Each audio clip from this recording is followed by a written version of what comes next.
The Ministerial Code says that ministers who knowingly mislead Parliament will be expected to offer their resignation. Does the Prime Minister believe that applies to him? Prime Minister. Mr. Speaker, of course, but let me tell the House that I think he's inviting a question about an investigation which, as you know, Mr. Speaker, I can't comment, and which he, as a lawyer, Mr. Speaker, will know that I can't comment on. And what I am focused on is delivering the fastest recovery of any European economy from COVID, the fastest booster rollout, 400,000 more people on the payrolls now than there were before the pandemic began. And we're launching a policy tomorrow, Mr. Speaker. He talks about people being out of work. In my case, that's what I understand why he wants it. We're launching a plan tomorrow, Mr. Speaker, to get 500,000 people off welfare into work. It's a fantastic idea. I hope he supports it. Keir Starmer. I think the Prime Minister said yes, he agrees the code does apply to him. Yes. And therefore, if he misled Parliament, he must resign. Yes. On the 1st of December, the Prime Minister told this House, in relation to parties during lockdown, all guidance was followed completely in number 10 from that dispatch box. Yeah. On the 8th of December, looks quizzical, he said it. On the 8th of December, the Prime Minister told this House, I have been repeatedly assured since these allegations emerged there was no party. So since he acknowledges the Ministerial Code applies to him, will he now resign? No, Mr. Speaker. But you know, since he asks about COVID restrictions, let me just remind the House, and indeed remind the country, that he has been relentlessly opportunistic throughout. He has flip-flopped from one side to the other. He would have kept us in lockdown in the summer, Mr. Speaker. He would have taken us back into lockdown at Christmas, Mr. Speaker, and it's precisely because we didn't listen to Captain Hindsight that we have the fastest growing economy in the G7, Mr. Speaker, and we have got all the big calls right. The guy that said in hindsight he now appreciates it was a party. We've discovered the real Captain Hindsight, haven't we, Mr. Speaker? Wearing a party hat. Let me spell out. They shout now. They're going to have to go out and defend some of this nonsense. Let me spell out the significance of yesterday's developments. Sue Gray matter to the police, having found evidence of behaviour that's potentially a criminal offence. Prime Minister, if you do not understand the significance of what happened yesterday, then I really do despair. Because the police, Prime Minister, the police having got that material from Sue Gray, subject it to a test to decide whether to investigate. And that test was whether it was the most serious and flagrant type of breach in the rules. The police spelt out that what they meant by that those involved knew or ought to have known what they were doing was an offence, and that there was little ambiguity about the absence of any reasonable threat. Does the Prime Minister, This question will continue, and I will hear the question. Unfortunately, you might not believe this, but our constituents are very interested in both the questions and the answers. If some members do not wish to hear it, please leave quietly. Keir Starmer. Mr. Speaker, having got the material from Sue Gray, the police had to take a decision as to whether what they had before them was the most serious and flagrant types of breach of the rules. If members want to laugh at that, laugh. The police spelt out what they meant. They decided on the material they've already got that those involved knew or ought to have known what they were doing was an offence, and that there was little ambiguity around the absence of any reasonable defence. Does the Prime Minister really not understand the damage his behaviour is doing to our country? Mr. Speaker, I hope that the right honourable gentleman understands that although the issue that he raises is important, there is simply no way, as he knows, as a lawyer, that I can comment on the investigation that he is currently taking place. But what he also knows, he talks about the most serious issue.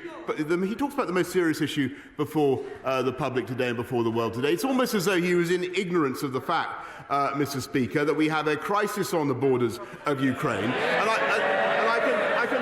can tell him what is going on in the cabinet room of this country is that the UK government, no, Mr. Speaker, the UK government is bringing the West together so that we have, led by this government and this Prime Minister and our Foreign Secretary and Defence Secretary, to bring the West together to have the toughest possible package of sanctions to deter President Putin from what I think would be a reckless and a catastrophic invasion. That is what this government is doing. We're getting on with the job, and I think he needs to raise his game, frankly.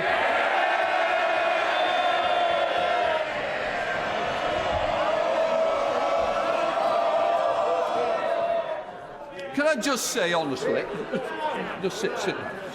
can I just say to both sides, our constituent watching it, tensions are running high, and what we need to be able to do is allow the people out there who are bothered about their futures to hear what is said on both sides. So please, let's give the respect our constituents deserve.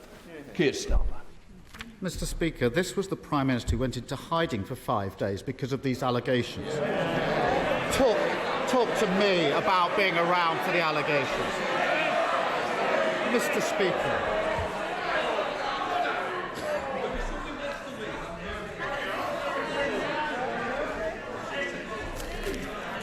Can I just say, I don't want to do this, but I am determined to make sure our constituents can hear.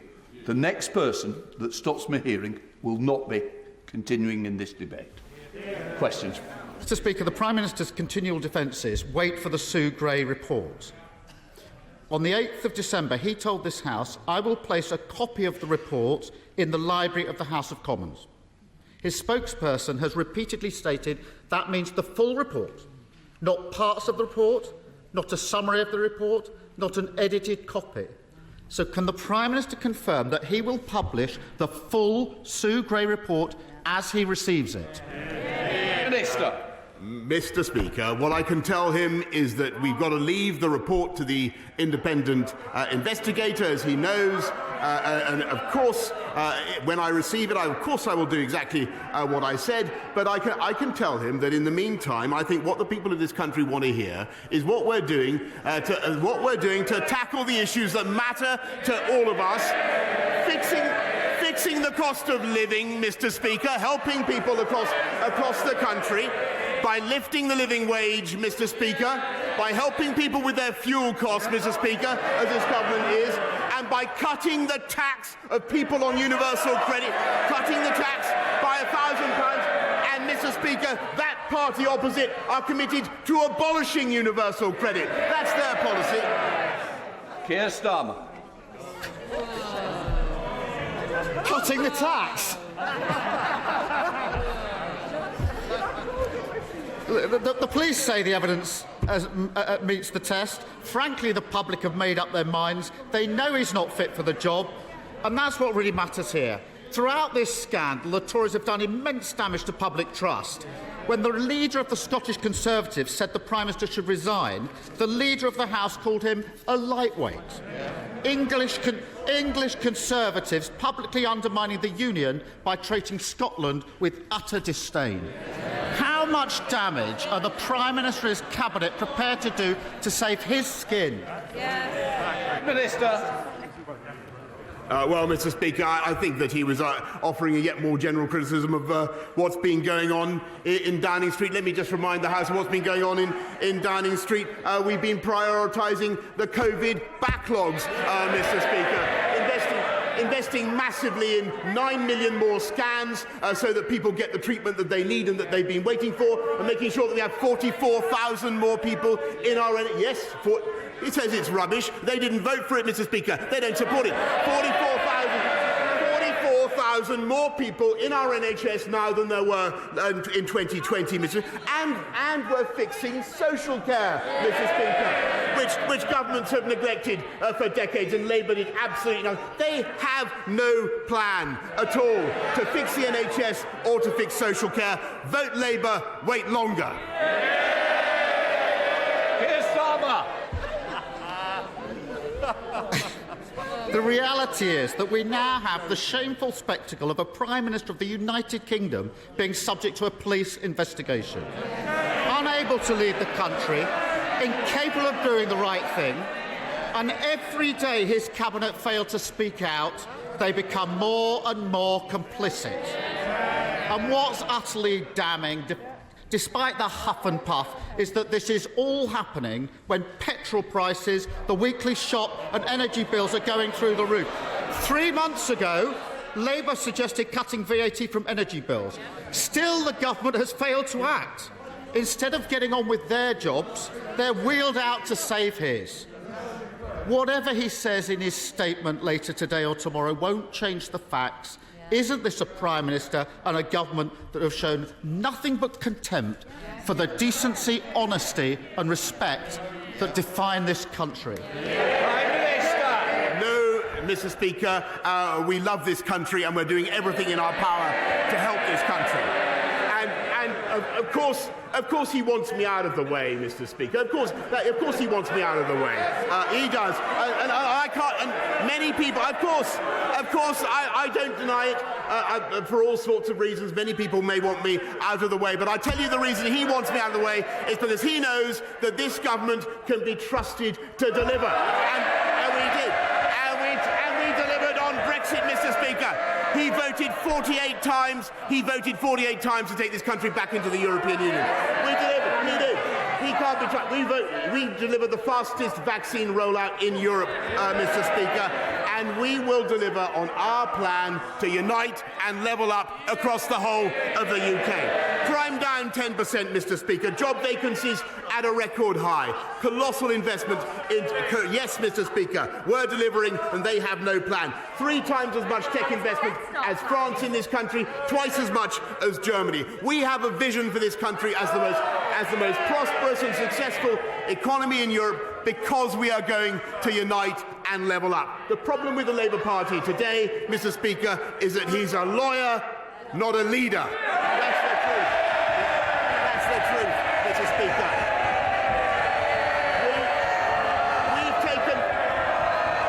We've taken the tough decisions.